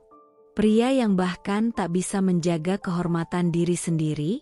Jangan mimpi. Suasana ruang sidang mendadak mencekam. Hakim mengetuk palu ringan. Cukup. Sidang akan dilanjutkan pekan depan untuk mendengarkan saksi dan mengkaji bukti. Clara berdiri, map di tangannya kembali tertutup rapat. Sebelum keluar dari ruangan, ia menoleh sekali lagi ke arah Rian. Bukan dengan air mata, bukan dengan cinta, tapi dengan dinginnya hati yang sudah tak bisa disentuh lagi. Permainanmu sudah selesai, Rian. Sekarang, saatnya aku yang menulis akhir cerita ini. Di luar gedung, Ratna memuji keberanian Clara. Kau baru saja membuatnya kehilangan separuh hidupnya, ucap sang pengacara. Clara menatap ke langit yang masih kelabu. Namun entah kenapa, baginya hari itu terasa cerah. Bukan karena matahari bersinar, tapi karena akhirnya dia memilih dirinya sendiri. Langit sore menggantung muram di balik jendela kaca yang mulai buram tertutup debu. Di dalam apartemen mewah yang biasanya penuh keriuhan suara televisi atau obrolan ringan, kini hanya ada keheningan yang nyaris menyerupai bisikan maut. Aroma kopi basi bercampur dengan bau pakaian kotor, memenuhi ruangan seperti pengingat akan waktu yang telah diabaikan. Rian duduk terpaku di ujung sofa panjang, tubuhnya membungkuk, telapak tangan menggenggam kepala yang berat oleh pikiran yang tak kunjung menemukan celah untuk bernapas. Ponselnya tergeletak di meja, layarnya gelap, tanpa satupun notifikasi. Tidak ada sapaan manja dari Dina, tak ada foto-foto genit dari Melisa, bahkan suara renyah Saskia yang biasa muncul di waktu-waktu tak terduga pun lenyap seperti disapu angin. Ia menyentuh layar, membuka daftar percakapan, berharap ada pesan yang masuk, apapun, meski hanya sekadar emoji. Namun, yang ia lihat hanyalah jejak percakapan lama yang kini terasa asing, penuh dengan janji-janji yang berubah menjadi kenangan yang pahit untuk ditelan. Ia mengetik pesan pada Dina. Kamu di mana? Aku rindu. Pesan terkirim. Tanda 2 centang muncul. Tapi tidak ada balasan. 5 menit, 10 menit, 20. Lalu 1 jam berlalu dalam diam yang menyiksa. Rian mencoba menghubungi Melisa, jari-jarinya gemetar saat menekan nama yang dulu membuatnya tersenyum lebar. Sambungan berjalan, tapi tak diangkat. Ia mencobanya sekali lagi, hasilnya sama. Ia menelan ludah, matanya mulai memanas. Ada rasa panik, tapi belum ia akui sepenuhnya. Ia beranjak menuju dapur, membuka kulkas yang kosong melompong, hanya menemukan sebotol air mineral yang tinggal setengah. Ia meneguknya dalam satu tarikan napas, seolah berharap kesegaran itu bisa meredam bara yang mulai menyala di dadanya. Namun, kegelisahan itu justru semakin membuncah. Ia kembali ke ruang tengah, kini membuka Instagram. Ia mengetik nama Clara dengan penuh harap, dan hatinya mencelos. Akun itu masih ada, tapi kosong. Semua foto yang pernah memperlihatkan senyum Clara saat di pelaminan, saat hamil anak mereka, saat liburan di Bali, bahkan foto makan malam sederhana di balkon rumah, telah hilang. Seolah-olah Clara menghapus seluruh keberadaan mereka dari sejarah digital. Dengan panik, Rian membuka galeri di ponselnya. Ia masih menyimpan beberapa potret lama. Tapi melihat wajah Clara di layar itu, senyum tulusnya justru membuat dadanya semakin sesak. Ia merasa seperti pecundang. Ia memejamkan mata, mencoba mengingat suara istrinya, tapi yang muncul justru suara tangisan terakhir Clara di malam sebelum ia pergi. Getaran lembut dari ponsel mengejutkannya. Sekejap harapan muncul di wajahnya. Tapi ternyata hanya notifikasi dari aplikasi belanja online. Bukan dari siapapun yang ia harapkan. Ia kembali duduk, kini lebih tenggelam dari sebelumnya. Di dalam dirinya, bayang-bayang ketiga wanita itu, Dina, Melissa, dan Saskia, bergantian muncul. Wajah-wajah yang dulu memujanya kini menghilang tanpa jejak. Seolah keberadaan mereka dalam hidup Rian hanyalah ilusi yang kini telah menguap. Kenapa mereka semua pergi bersamaan? Gumamnya nyaris tak terdengar. Suaranya seperti tercekik di tenggorokan sendiri. Ia membuka pesan terakhir dari Clara. Hanya satu kalimat pendek yang menusuk seperti sembilu. Gugatan sudah dikirim. Kau boleh memeriksanya. Selamat tinggal. Tak ada emosi, tak ada amarah. Hanya ketegasan dingin yang membekukan seluruh tubuhnya. Clara, yang dulunya begitu lembut, kini menghilang dan meninggalkan badai. Ini tidak mungkin. Clara tak seperti ini. Rian mencoba menyangkal kenyataan, tetapi hatinya tahu, wanita itu telah berubah. Ia mencoba menghubungi Saskia. Panggilan tak terjawab. Lalu sinyal mati. Ia membuka kontak satu persatu. Nama-nama yang dulu memberinya rasa bangga kini tak satu pun memberi jawaban. Dada Rian sesak. Kepalanya berat. Ia menutup wajah dengan kedua tangan.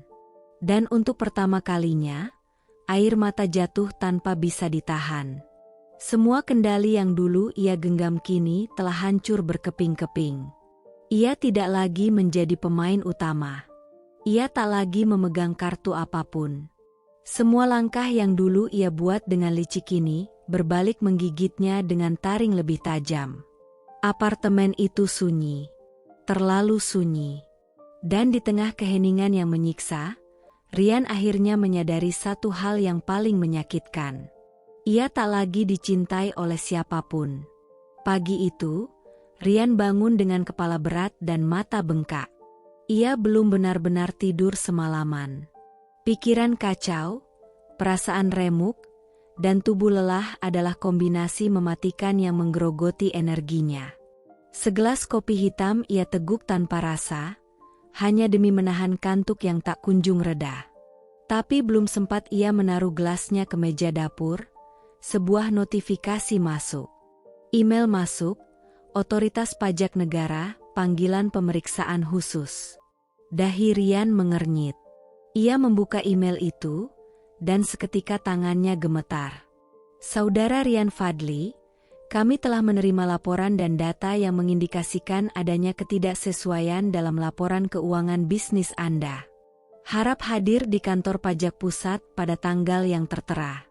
Seluruh rekening Anda sementara dibekukan untuk keperluan penyelidikan. Dunia seolah berputar lebih cepat. Ia membaca ulang paragraf itu 3 kali, 4 kali. Tapi hasilnya tetap sama. Rezeki yang selama ini ia kumpulkan dari berbagai celah, beberapa di antaranya bukan jalur yang benar, kini berada di ujung tanduk. Siapa yang berani? Gumamnya dengan suara parau. Namun sebelum kalimat itu selesai, pikirannya langsung mengarah pada satu nama, Melissa. Ia ingat jelas, saat-saat mereka masih akrab.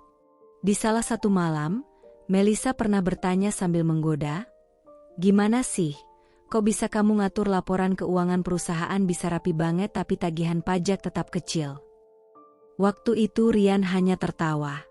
Ia tidak tahu bahwa di balik tawa manja Melissa, ada telinga yang sedang mencatat, mata yang mengingat, dan otak yang menyimpan. Melissa memang bukan wanita biasa. Ia cerdas, punya koneksi, dan lebih penting lagi, dia merasa dikhianati. Dan wanita yang merasa dikhianati bisa lebih berbahaya dari siapapun.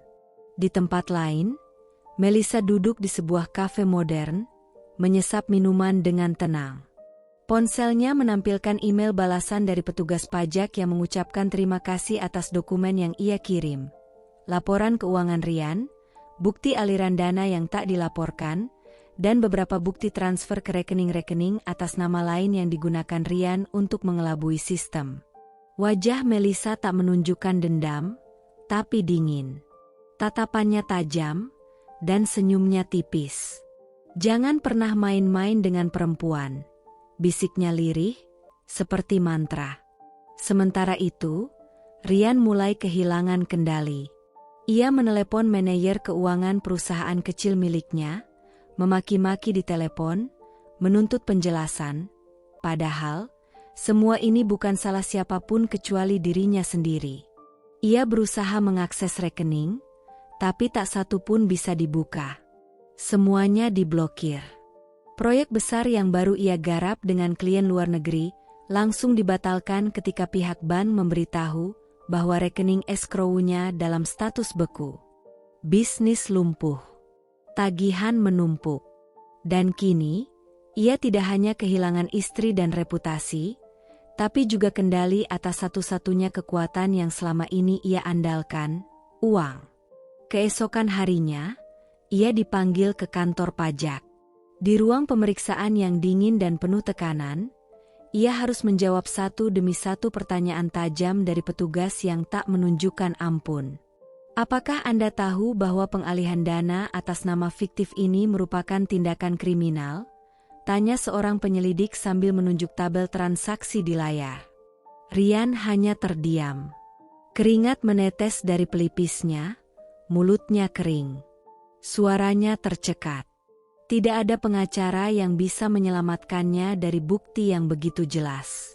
Dalam hati, ia tahu, ini bukan hanya tentang laporan keuangan. Ini adalah kejatuhan yang dibentuk oleh tangan-tangannya sendiri. Dosa yang ia tabur satu demi satu, kini tumbuh subur dan menjalar seperti akar pohon beringin yang menjeratnya dari segala arah. Dan saat ia berjalan keluar dari gedung pajak dengan wajah pucat, kamera-kamera wartawan sudah menunggunya. Seorang reporter bahkan berteriak, "Pak Rian, benarkah Anda terlibat penggelapan pajak hingga miliaran rupiah?" Ia menunduk, melangkah cepat. Tapi dunia sudah keburu tahu. Nama yang dulu harum di kalangan bisnis, kini mulai berubah jadi bahan gunjingan di media sosial. Dan di suatu tempat, Clara membaca berita itu sambil menatap layar ponsel. Tanpa senyum, tanpa kata-kata. Ia hanya mengangguk pelan. Satu tahap lagi, menuju balas dendam yang sepenuhnya utuh. Langit malam tampak kelabu dari balik jendela apartemen kecil milik Saskia. Kota yang biasanya bising kini hanya menyisakan dengung samar dari kendaraan yang lalu lalang di kejauhan. Di dalam kamar sempit dengan dinding pucat dan lemari penuh buku tua, Saskia duduk membungkuk di depan meja kerjanya yang penuh kertas berserakan. Wajahnya tertunduk, mata sembab, napasnya lambat, seolah ada beban raksasa yang menindih dadanya. Di tangan kanannya tergenggam ponsel, sementara telinganya menyimak suara yang terputar dari aplikasi perekam. Suara itu, dalam, tajam, penuh kesombongan dan cemooh, adalah suara pria yang pernah ia kagumi. Seorang lelaki yang ia anggap dewasa, bijak, dan mengayomi, namun ternyata menyimpan racun yang mematikan. Ia memutar ulang bagian tertentu berkali-kali, menyesap setiap kata yang keluar dari mulut Rian, lalu menahan air mata yang menggenang di sudut matanya. Semua perempuan itu gampang. Kasih perhatian, rayu dikit, udah langsung nempel. Bahkan istri gue sendiri, Clara, dia pikir dia istimewa. Padahal cuma tempat pulang sementara. Gue gak pernah cinta. Gak ke siapa-siapa. Mereka semua alat. Dina, Melissa, termasuk si Saskia itu. Manis di depan, tapi kalau udah gue dapetin, ya selesai. Dada Saskia seperti diremas. Ia merasa napasnya tercekat. Kata-kata itu bukan sekadar hinaan, melainkan tamparan telak pada harga dirinya sebagai perempuan, sebagai manusia, sebagai seseorang yang pernah percaya penuh tanpa ragu. Ia teringat bagaimana Rian selalu membelai rambutnya sambil berjanji akan memilihnya. Janji itu kini terdengar seperti lelucon murahan yang dikemas rapi dengan wajah palsu dan kata manis. Amarah yang selama ini bersembunyi dalam hati mulai tumbuh menjadi bara. Saskia bukan lagi gadis muda yang mudah dibohongi. Ia telah melihat wajah asli pria itu, bukan dari kata orang, melainkan dari mulutnya sendiri. Dengan tangan bergetar, Saskia mengunduh rekaman itu, lalu mengedit bagian yang paling menusuk, pernyataan Rian yang menghina semua perempuan, termasuk istrinya sendiri.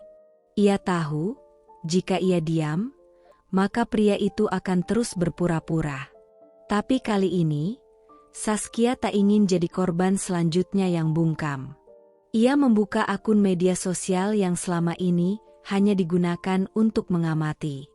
Akun dengan nama samaran dan tanpa foto pribadi. Tak banyak pengikut, tapi Saskia tahu, dengan konten sekuat ini, perhatian bukan hal sulit untuk didapatkan.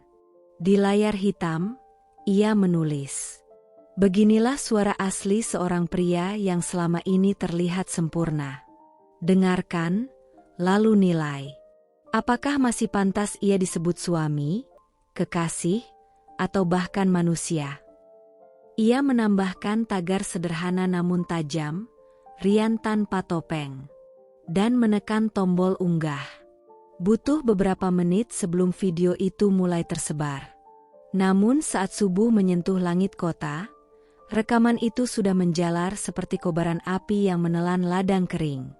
Grup-grup pertemanan mulai membagikannya, akun gosip ikut menyorot, netizen yang geram mengomentari tanpa henti. Komentar datang dari segala penjuru, dari orang yang mengenal Rian maupun yang baru mendengar namanya. Namun semuanya sepakat, pria dalam rekaman itu adalah contoh nyata dari wajah kemunafikan. Dia kerja di perusahaan besar, tapi omongannya busuk banget. Clara itu istri sahnya kan? Gimana bisa dia ngomong kayak gitu soal istrinya sendiri?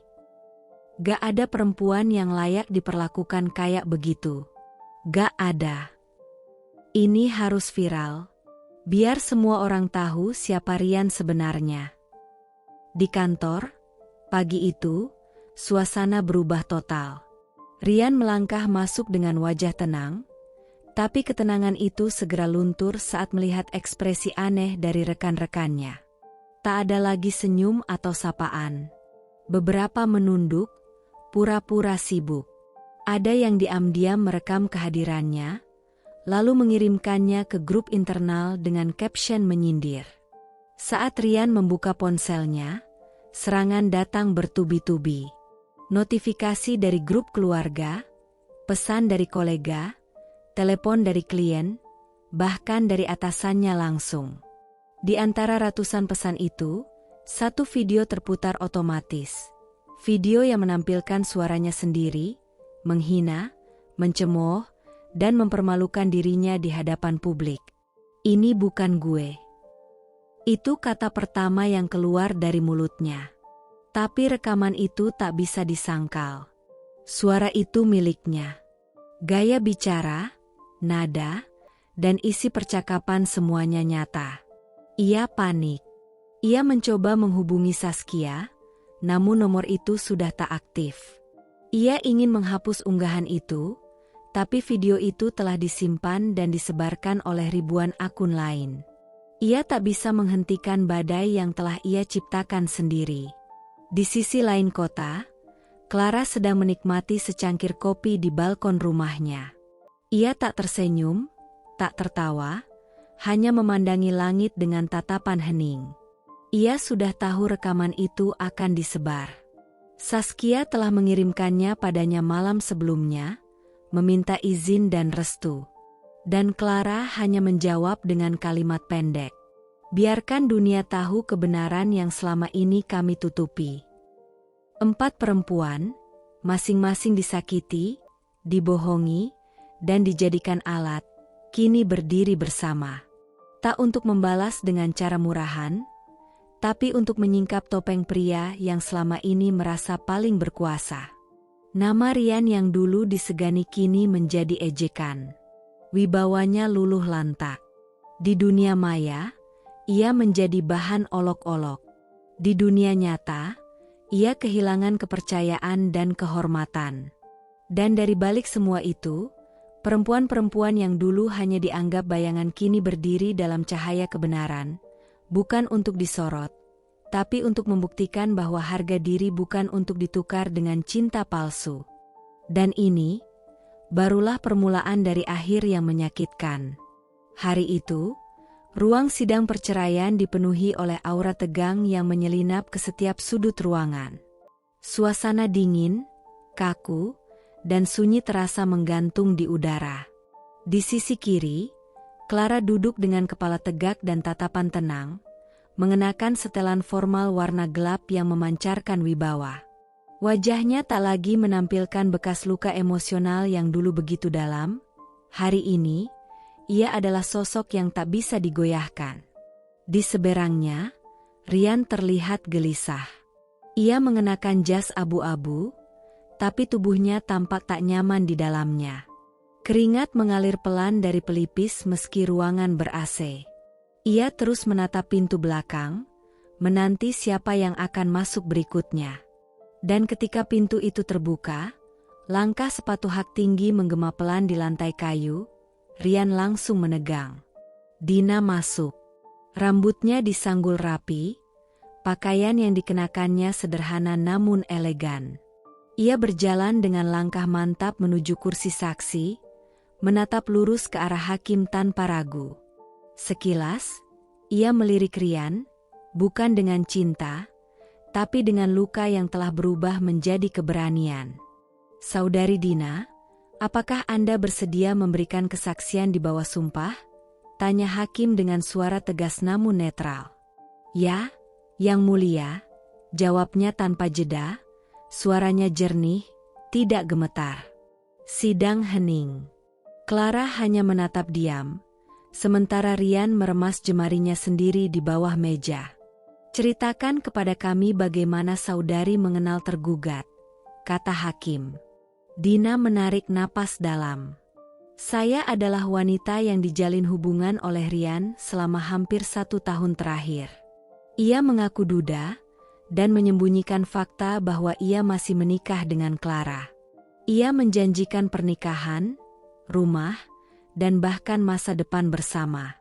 Tapi ternyata, semua itu hanyalah kebohongan yang dirancang untuk memanipulasi dan memanfaatkan saya. Di bangku pengunjung, beberapa orang menunduk, ada yang menatap Rian dengan pandangan mencemooh.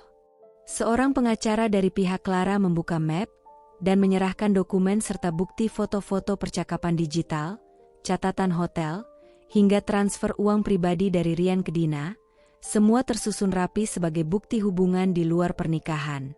Hakim menyimak. Tak satu pun keberatan yang diajukan bisa mematahkan bukti-bukti konkret yang disampaikan.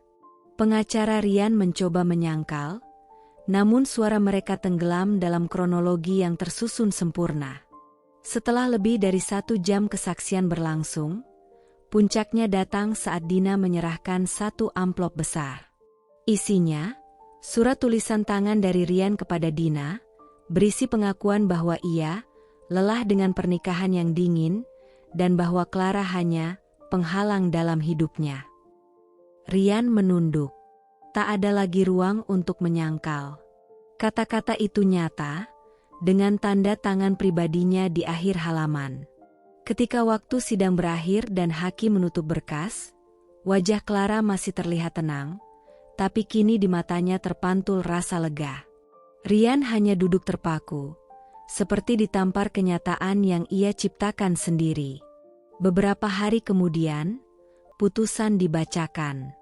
Pengadilan mengabulkan gugatan cerai yang diajukan penggugat. Hak asuh anak jatuh sepenuhnya pada ibu kandung.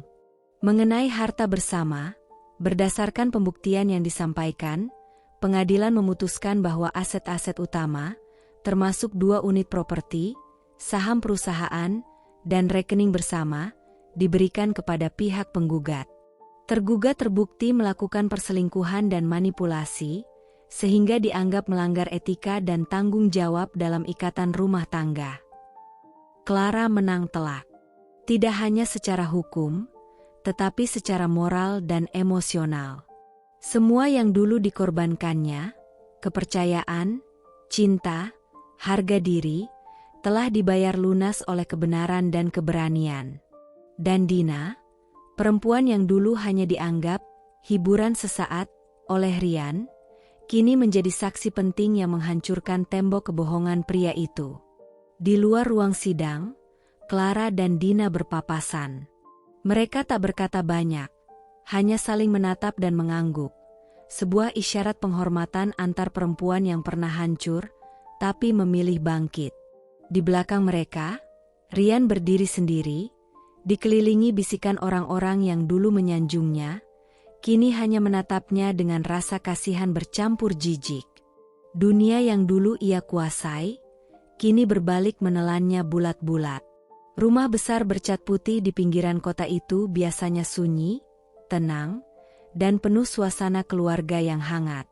Namun hari itu, suara tangis pecah di ruang tengah. Seorang wanita parubaya, dengan rambut yang mulai memutih di pelipis dan keriput di sudut matanya, terduduk di lantai marmer, memegangi dadanya yang terasa sesak oleh rasa malu dan kecewa. Di sampingnya, seorang pria tua berkacamata duduk di sofa, memandangi televisi yang baru saja menyiarkan berita tentang skandal seorang eksekutif muda bernama Rian, anak kandung mereka sendiri. Nama keluarga mereka kini tercoreng. Semua kerabat, teman dekat, hingga tetangga ikut berbicara. Tidak ada satupun yang tidak tahu tentang kasus perselingkuhan, dugaan penggelapan pajak, serta aib yang tersebar ke publik karena rekaman suara yang menghina perempuan. Dan yang paling menyakitkan bagi mereka bukan hanya tindakan Rian, tetapi fakta bahwa semua itu ditujukan kepada menantu mereka, Clara, perempuan yang selama ini mereka anggap seperti anak sendiri. Pintu rumah terbuka dengan keras. Rian muncul dengan langkah cepat. Wajahnya lelah, rambut acak-acakan, dan matanya merah. Entah karena kurang tidur atau karena tangis yang ditahan sejak pagi. Ia mengira, satu-satunya tempat ia bisa berlindung adalah di rumah orang tuanya. Namun yang ia temui bukan pelukan, bukan dukungan. Hanya tatapan penuh luka. "Bu, ayah, aku." Suaranya terputus saat sang ibu berdiri, menatapnya dengan mata sembab yang menyala karena emosi. "Apa kamu sadar sudah membawa aib ke rumah ini, Rian?" ujar ibunya, dengan suara bergetar namun penuh kemarahan yang tertahan. "Selama ini kami diam. Kami percaya kamu anak yang baik, suami yang bertanggung jawab. Tapi lihat dirimu sekarang. dihina orang satu kota. Ayahnya ikut bicara, suaranya dalam dan lirih, seolah terlalu lelah untuk berteriak. Kami tidak membesarkanmu untuk jadi seperti ini. Kami malu. Kami benar-benar malu, Rian. Rian menunduk, bibirnya bergetar. Aku tahu aku salah, tapi aku sudah dihukum. Clara, dia mengambil semuanya. Karierku hancur. Aku kehilangan segalanya. Sang ibu menghampirinya, berdiri sangat dekat, lalu menggelengkan kepala. Tidak, kamu kehilangan segalanya karena kamu sendiri yang menghancurkannya. Bukan Clara. Jangan salahkan perempuan yang sudah kamu lukai sampai tak bersisa. Rian memejamkan mata. Ia ingin menjelaskan, ingin meminta maaf. Tapi ia tahu, tidak ada satu kata pun yang bisa menghapus rasa kecewa di mata orang tuanya. Ayahnya berdiri perlahan dan membuka pintu. Pergilah dulu, Rian. Kami tidak ingin ikut terseret lebih jauh. Jangan hubungi kami sampai kamu betul-betul menjadi manusia yang bisa kami banggakan kembali, kalau itu masih mungkin. Suara pintu dibanting perlahan, seperti penegasan bahwa ia benar-benar telah kehilangan tempat terakhir yang bisa disebut rumah. Rian berjalan kembali ke mobilnya dengan langkah lemas. Di luar, angin sore berhembus pelan, membawa suara azan dari kejauhan, seolah mengingatkannya akan hal-hal yang sudah lama ia abaikan. Kejujuran, tanggung jawab, dan hati nurani. Ia menatap bayangannya sendiri di kaca jendela mobil. Wajah itu tak lagi ia kenali. Dan untuk pertama kalinya, ia benar-benar sendirian. Tanpa istri, tanpa kekasih, tanpa keluarga. Malam mulai turun perlahan di langit Jakarta yang lembab. Lampu-lampu jalan menyala pucat, dan hujan gerimis menetes pelan di atap seng rumah kontrakan kecil di sudut gang sempit. Di dalam ruangan yang hanya diterangi lampu 5 watt itu, seorang pria duduk memeluk lutut di atas kasur tipis beralas tikar. Wajahnya tirus, rambutnya berantakan, dan matanya memerah, bengkak karena terlalu sering menangis diam-diam dalam kesepian. Pria itu adalah Rian. Dulu, ia mengenakan setelan jas rapi, berbicara percaya diri di ruang-ruang rapat besar, dikelilingi oleh wanita-wanita yang memujanya, dan pulang ke rumah mewah tempat Clara menyambutnya dengan senyum, meski hatinya luka. Kini, semuanya tinggal kenangan. Semua mewah itu lenyap seperti debu diterpa angin. Ia tinggal di sebuah kontrakan 2 petak, tanpa AC, tanpa perabot lengkap, bahkan tanpa kulkas. Hanya ada kasur, kipas kecil, dan sebuah meja kayu reot tempat ia menaruh mie instan yang tak disentuh sejak pagi. Telepon genggamnya tergeletak di lantai. Retak di layarnya menggambarkan hidupnya saat ini. Pecah, tak bisa diperbaiki. Dengan tangan gemetar, ia mengetik sebuah pesan. Clara, aku minta maaf. Aku bodoh. Aku hancurkan semuanya. Tolong, hanya ingin bicara 1 kali saja. Ia menekan kirim. Tapi yang muncul hanyalah tulisan, nomor ini telah diblokir. Rian menatap layar itu lama. Tangannya gemetar, lalu ia memeluk ponselnya seolah benda itu bisa menggantikan pelukan seseorang. Hatinya seperti diremukan dari dalam. Air matanya jatuh, pelan, menetes di tangannya yang dulu pernah menandatangani kontrak miliaran, kini gemetar hanya karena tak punya uang untuk membayar listrik bulan depan. Aku pantas mendapat ini, gumamnya pelan, nyaris tak terdengar. Ia ingat semuanya. Wajah Clara saat menangis dalam diam. Suara Dina saat marah. Tatapan Melisa yang penuh benci. Dan Saskia, wanita muda yang begitu percaya padanya, yang ia hancurkan dengan kebohongan demi kebohongan. Ia telah bermain-main dengan hati mereka. Dan sekarang semua hati itu bersatu untuk menghancurkannya balik, dengan cara yang begitu halus namun mematikan. Pekerjaannya hilang, reputasinya hancur, rekeningnya dibekukan, teman-temannya menghilang satu persatu. Bahkan keluarganya sendiri sudah menutup pintu untuknya. Tidak ada satupun manusia di dunia ini yang ingin tahu kabarnya, apalagi menolongnya. Ia bangkit perlahan, berjalan ke jendela kecil yang mengarah ke gang belakang.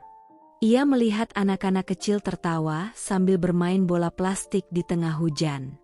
Tawanya riuh, jujur, murni, berbeda dengan dirinya. Dari belakang kaca itu, ia menatap mereka seperti hantu. Tak terlihat, tak diinginkan. Ia mengusap wajahnya, dan untuk pertama kalinya, Ryan, yang dulu begitu sombong, percaya diri, dan merasa tak terkalahkan, menyadari bahwa ia telah kehilangan segalanya. Bukan karena dunia tidak adil, tapi karena ia sendiri yang menggali lubang kehancurannya sedikit demi sedikit. Di sudut ruangan itu, suara tangis kembali pecah. Bukan jeritan keras, hanya isakan kecil yang terpendam. Tangisan seseorang yang tahu bahwa tak ada jalan kembali. Hidupnya kini hanyalah reruntuhan. Dan ia harus hidup setiap hari di tengah reruntuhan itu, membawa beban bernama penyesalan, selamanya. Mentari pagi menerobos masuk lewat jendela kaca besar di sudut ruang kerja Clara. Ruangan itu terang, hangat, dan penuh ketenangan.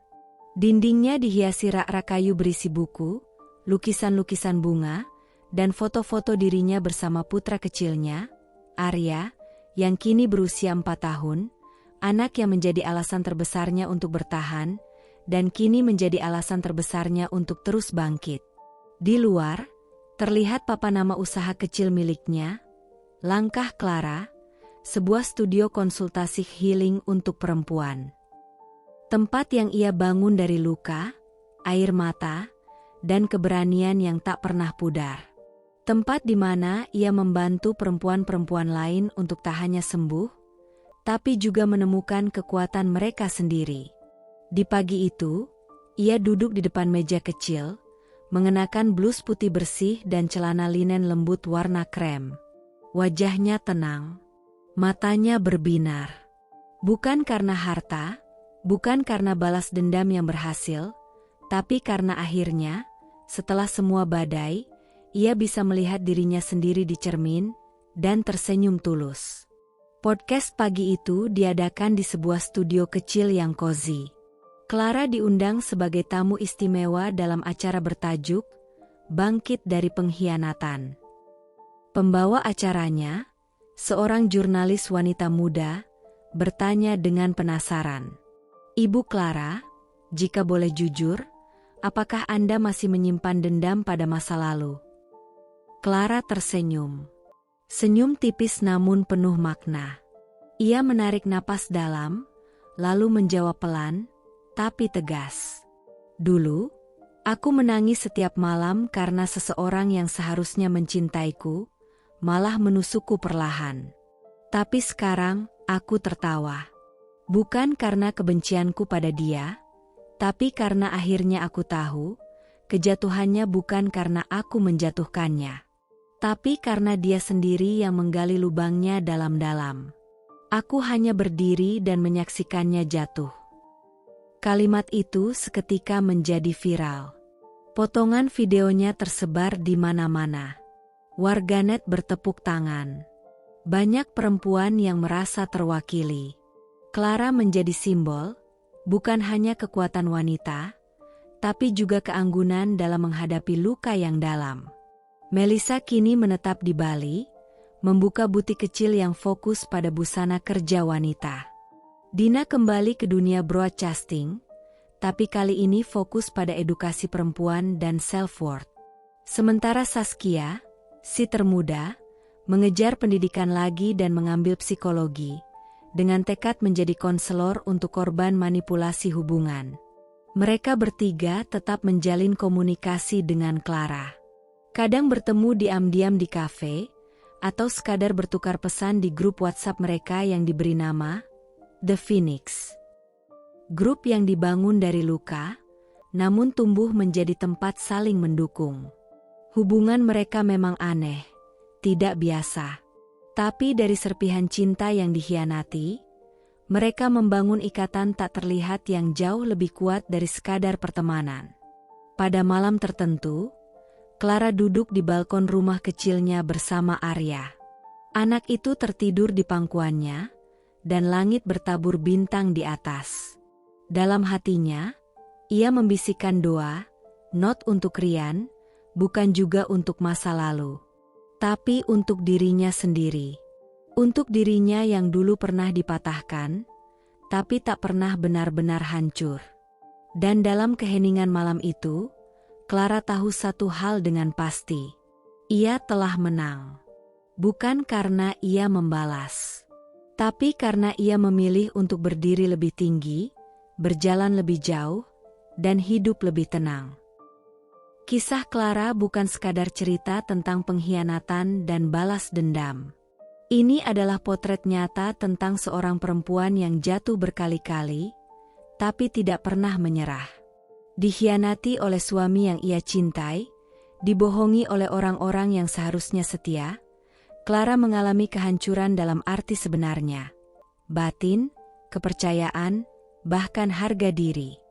Namun dari titik terendah itulah, Clara justru menemukan kekuatannya.